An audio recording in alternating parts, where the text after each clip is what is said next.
Bonjour à tous, je vous propose aujourd'hui une petite présentation des animaux sacrés cartes oracle de Francesca Matteoni, illustrée par Rocco Lombardi.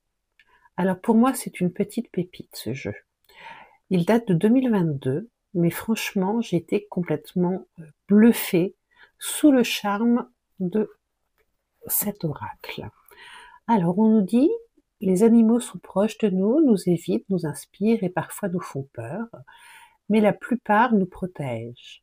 Cet oracle présente 50 animaux parmi les plus représentatifs et les plus connus des contes et de la mythologie du monde entier. Représentants sacrés de la terre, de l'eau, du feu et de l'air, ils nous inspirent et répondent à nos interrogations. Pour chaque animal, vous découvrirez des informations, une description de son apparence, de ses habitudes et des traditions qui lui sont liées. Lors de chaque tirage, soyez à l'écoute des émotions que suscite chaque animal. Suivez votre intuition et vous découvrirez une nouvelle voie de vie. Alors c'est vrai que les illustrations sur la boîte ne mettent pas vraiment en valeur ce jeu, qui a une caractéristique. Hop, voilà. Donc il s'ouvre comme ça. On a le petit livret. On a ensuite les cartes qui se présentent ainsi. Voici le dos. Les tranches sont neutres. Et voilà comment ça se présente. Alors c'est un blanc, peut-être un peu coquille d'œuf, qui va très très bien avec les illustrations. Et toutes les illustrations sont ainsi, noires et coquille d'œuf. Alors, on va commencer par la fin pour une fois. On va regarder les présentations des auteurs et illustrateurs. Alors, Francesca Matteoni est poète, écrivaine et historienne. Elle a travaillé comme chercheuse en Angleterre, étudiant les procédés sorcières, la magie des corps et le folklore médical des temps modernes. Elle anime des ateliers de tarot et de poésie et enseigne l'histoire de la religion et de la magie à travers l'université de Florence. Et c'est vrai que les textes sont très intéressants. On a toujours la présentation de l'animal, un petit texte assez poétique, et puis une réflexion sur l'animal. Nous avons l'illustration, puis le nom scientifique, la classe, la géographie et les pouvoirs spirituels, qui sont indiqués en 2 mots-clés. Et maintenant l'illustrateur, Rocco Lombardi. Il est graphiste et illustrateur et s'inspire de la nature et du monde naturel. Il vit dans les Apennins près de Bologne, mais ses racines sont dans la mer Tyrrhénienne. Il réalise des gravures sur le plus noir des noirs pour divers éditeurs, musiciens et maisons de disques. Les illustrations de cet oracle ont été réalisées avec une technique de grattage. L'image émerge après qu'il a gratté la surface d'une planche qui est initialement complètement noire. Et c'est là où on voit la maîtrise du noir. Franchement, c'est magnifique. Alors ça ne transparaît pas trop à l'écran, je trouve, on y perd un petit peu, mais en réel, c'est absolument bluffant. Voilà pour l'illustrateur et l'autrice. Alors, ça se présente comme ça, c'est aux éditions Vivida, c'est paru en 2022. On nous dit qu'il s'agit de messages de sagesse de la nature sauvage. Puis nous avons le sommaire et les animaux qui sont donc divisés par classe, la terre, l'eau, l'air et le feu. On a une introduction. Cet oracle des animaux sacrés nous invite avant tout à observer attentivement nos compagnons de vie sur cette planète, ces êtres qui courent, glissent, sautent, volent et nagent autour de nous et avec nous. Depuis la préhistoire, les animaux sont une source constante d'émerveillement, de peur et d'amour. C'est par eux que nous avons appris les techniques de survie et d'évolution. Sur les parois des grottes se trouvent encore les traces de cette relation profonde et ancienne. Outre la nourriture et les vêtements, les humains ont appris de ces êtres qui vivent parmi nous et partagé les émotions, les faiblesses et les forces communes à tous les êtres vivants sous le soleil. Autrefois, un animal tué était traité comme un don, à la fois pour apaiser l'hostilité éventuelle de son âme et par respect sincère pour sa vie et son sacrifice. Certains animaux aidaient les humains dans leur travail, d'autres étaient appréciés pour leur beauté ou craints pour leur force. Cette époque n'était pas mieux qu'aujourd'hui, car chaque période a ses difficultés, mais il est utile de s'en souvenir pour garder à l'esprit que tous les animaux, même les humains, sont une expression de la vie et ne peuvent être arbitrairement capturés ou sauvés, commercialisés, mis en boîte ou vendus. J'aimerais que cet oracle soit une façon réfléchie et ludique d'inviter différents animaux dans nos espaces personnels. Une magnifique introduction qui remet un petit peu les choses dans leur contexte et sur laquelle j'adhère complètement. Donc voilà. Pour cet oracle, donc l'autrice a choisi 50 animaux parmi les plus représentatifs et les plus connus des contes et de la mythologie du monde. Donc elle nous propose de nous rapprocher intuitivement de chaque animal en contemplant son image, en se posant certaines questions, si on le connaît, s'il est déjà apparu dans notre vie, etc. Qu'est-ce qui nous inspire?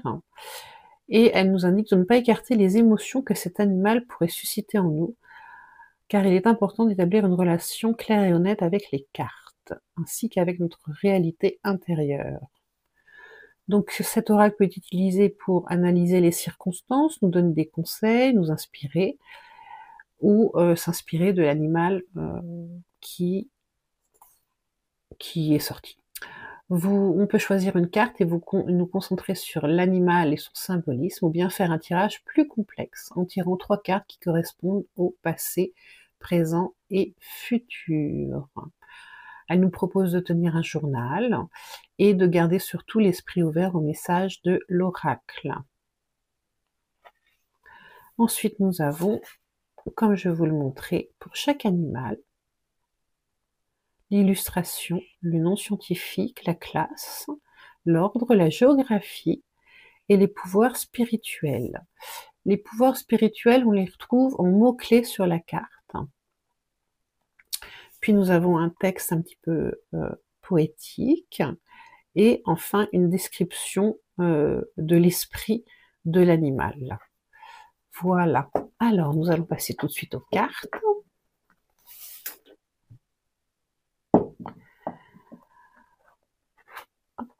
Je vais essayer de vous les mettre correctement.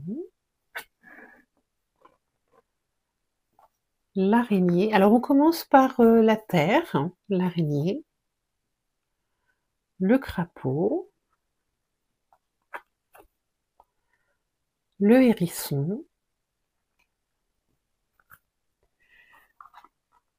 la vipère, avec guérir la peur, l'écureuil,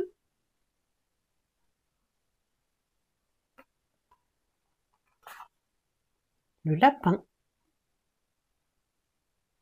Je ne sais pas si vous appréciez la finesse des détails. Le chat, magnifique chat.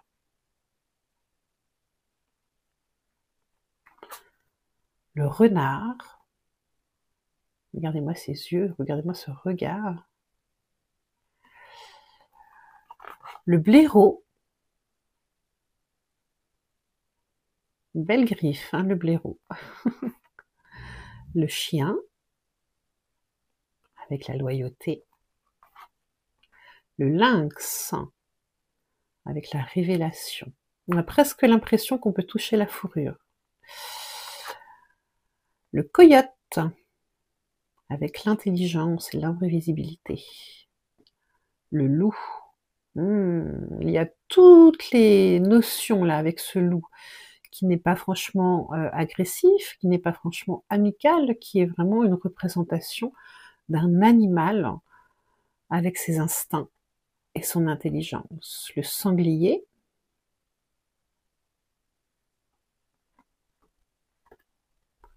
le cerf, hein, qui sert d'illustration à ce jeu, le cheval, avec le voyage, l'ambition, la rapidité, la force, le taureau, regardez-moi, on a l'impression de voir les muscles du taureau, et l'ours.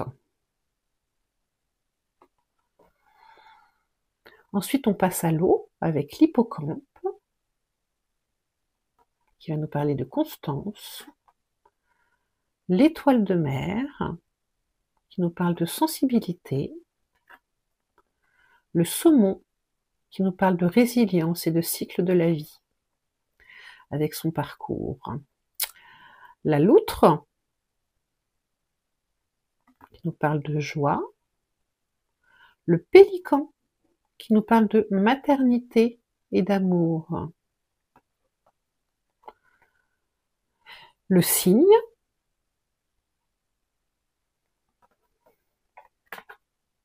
la tortue de mer,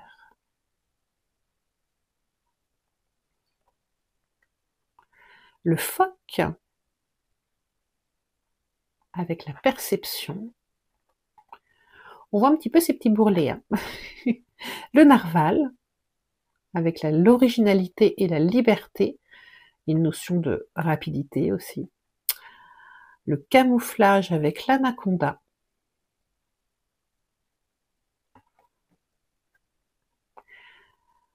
L'imagination et la mémoire émotionnelle avec la baleine. Ensuite, on est sur les éléments air avec la luciole. L'abeille avec le dévouement. Moi, je suis complètement abasourdie par les détails de ces cartes. J'espère que ça passe bien à l'écran, mais franchement, ils sont assez bluffants. Les coups de crayon, de grattage sont incroyables. Alors, le roitelet avec le courage et l'humilité. L'hirondelle, l'hirondelle, avec l'espoir et l'harmonie. La chauve-souris, avec la transition. Petite référence au vampire. Le hibou, avec le silence et la vision. Le corbeau, avec son petit crâne dans le bec, qui nous parle de magie et de destinée. L'oie sauvage, qui va nous parler de groupe et de communication. Le héron cendré, ah oui, alors il y avait une petite coquille sur les cartes, donc je me suis permise de réécrire. J'espère que vous n'aurez pas cette coquille dans les éditions que vous choisirez. Mais malgré cette coquille, ça reste quand même un jeu absolument sublime. La danse de la grue, magnifique. Pour retranscrire ça, waouh! L'aigle royal, avec le succès. Et nous attaquons les animaux pardon, de l'élément feu avec le koala. Magnifique koala, très sympa. On a l'impression qu'il sourit. Le kangourou, avec son petit haut. Le jaguar, avec le charisme. Le lion, évidemment, avec la fierté. Le tigre, avec la volonté et la passion. Le gorille, avec la noblesse et le leadership. Et enfin l'éléphant, avec la communauté et la persévérance. Alors moi, ce que j'aime dans cet oracle, c'est que la retranscription visuelle de chaque animal n'est pas mièvre. On voit que c'est un animal. On voit vraiment que c'est pas quelque chose pour nous attendrir. C'est vraiment tel qu'on pourrait le voir dans la nature. Regardez-moi ce loup, magnifique. Donc il y a une espèce de véracité dans les dessins qui est absolument incroyable. Il n'y a pas d'anthropomorphisme, on est vraiment sur la beauté de l'animal tel qu'il est dans la nature, avec des détails absolument somptueux. Donc un très très beau travail sur les cartes et un très très beau travail aussi sur les textes. Tenez, on va prendre le phoque par hasard. Le phoque. Alors le petit texte. Je vois la vie et le monde avec l'innocence des enfants. Je glisse en harmonie dans l'eau, je ressens tout, et mon corps se remodèle pour l'accueillir. La forme de l'âme est donnée par ma peau brillante qui renaît dans la mer. Ensuite, on a la petite explication, ce sur quoi on peut poser notre attention. Il est possible de reconnaître un parent éloigné dans les yeux d'un phoque. Son corps brillant n'a ni bras ni jambes, mais des nageoires et une queue, utiles dans l'eau où il glisse telle une vague. Sa peau épaisse le protège du fond marin. Elle représente la protection contre tout ce que nous stockons en nous, dans la chair et dans les os. Son ouïe et ses antennes lui permettent de percevoir les mouvements et la distance de ses proies sous l'eau. Le phoque évoque l'esprit innocent qui, immédiatement après sa naissance sur la terre ferme, s'immerge dans la mer des émotions. Dans la mythologie celte, le phoque est souvent une créature enchantée, appelée Selkie, qui peut se défaire de sa peau sur les falaises marines pour redevenir humain. Si on la lui vole, elle doit rester pour toujours sur terre, épousant parfois le voleur. Mais si elle la retrouve, elle peut immédiatement retourner à la mer. Sa peau est un appel de l'âme. Donc c'est un appel de l'âme et les mots-clés sont perception et esprit. Donc voilà, on a une petite explication sur la mythologie de l'animal et sur l'explication un petit peu des mots-clés. L'innocence, l'harmonie, et puis la perception que notre corps ou notre âme peut avoir de ce qui nous entoure. La brillance de la peau qui renaît dans la mer, donc on est sur aussi une métamorphose et une purification. Et puis ce petit texte qui nous indique quelques mythologies sur le vol de la peau du phoque, qui nous met en garde contre le fait de trop se défaire peut-être de certaines protections, parce que on a besoin tous de se protéger contre d'éventuels voleurs, railleurs, etc., etc. Donc à chaque fois, on a matière à réfléchir et on peut être a priori assez loin de ce qu'on attend d'un oracle sur les animaux, mais il s'avère tout à fait passionnant. Voilà, donc j'espère que ça vous a plu. Moi, je suis fan, définitivement. Je vous souhaite une bonne journée, une bonne soirée, une bonne continuation, et je vous dis à bientôt!